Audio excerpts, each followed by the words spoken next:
milk, eggs. That's it. That's the whole grocery list holding together 10 different meals for one household right now. Cereal, mashed potatoes, mac and cheese, French toast, omelets, even a fried egg dish called shakshouka. 2 ingredients stretched every possible direction. And the story behind it says something bigger about how grocery budgets actually break in 2026.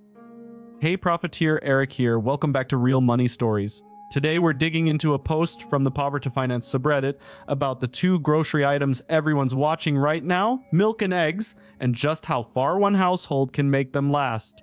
Before I read this, here's the setup. The original poster snapped a photo of shelf prices early one morning before restock and says those prices have held steady for months. Let me read it to you in their own words.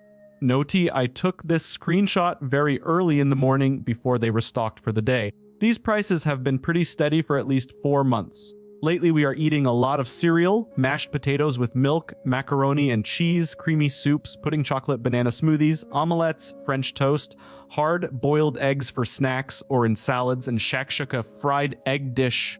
Okay? First thing I want to say reading this is that's a genuinely creative list.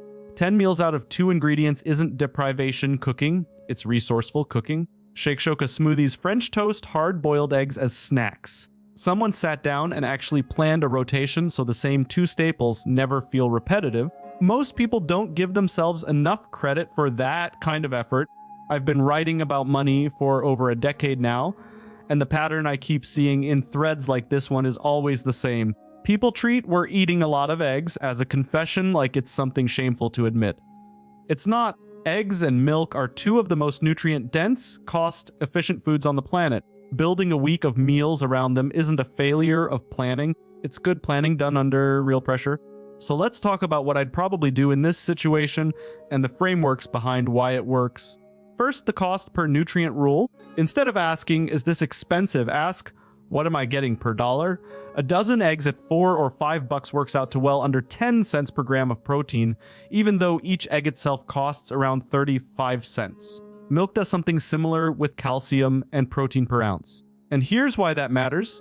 When you're stretched, the instinct is to cut the thing that feels expensive at checkout. But eggs and milk are almost always cheaper per gram of protein than meat, and often even cheaper than plant proteins. The number on the shelf sticker is scary. The number per nutrient usually isn't. Concrete next step, next grocery trip, do the unit price math on your 3 most used items, not just the sticker price. Most stores print it right on the shelf tag in tiny font, right under the price.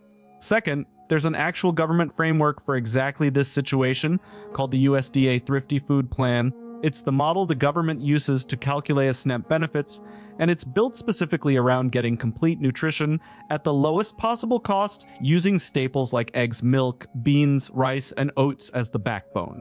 And here's the mechanism that makes it work. It's not about eating less. It's about eating the same core ingredients prepared different ways, which is exactly what this poster is already doing without knowing it has an official name. If you want a free, tested template for stretching a grocery budget, the Thrifty Food Plan menus are public and worth a look.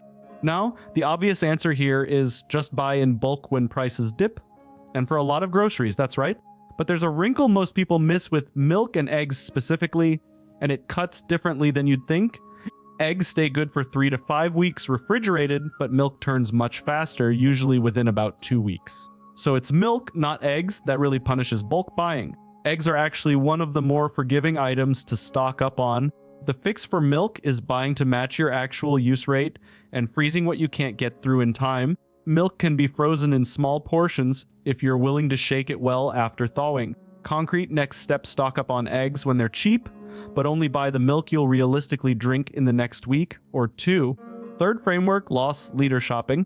Grocery stores often price milk and eggs artificially low on purpose because they know it pulls people through the door, and once you're inside, you'll buy other things at full margin. That's called a loss leader, and here's why it's useful to know. It means the good egg and milk prices you see advertised aren't random, they're strategic, and they rotate store to store on a predictable weekly cycle. Concrete next step, check store flyers or apps like Flip Before You Shop. Buy your milk and eggs at whichever store has them as this week's loss leader, even if it means splitting your trip. One more thing worth naming, zero-based grocery budgeting, where every dollar of the grocery line gets assigned to a category before the month starts: dairy, protein, produce, pantry. That way a price spike in one area shows up immediately instead of quietly eating into the whole budget unnoticed. It's a small habit that turns prices went up and I don't know why we're short into milk cost $12 more this month. Here's where that came from. Just a friendly reminder that this episode is intended for entertainment and education purposes only and should not be considered financial or legal advice.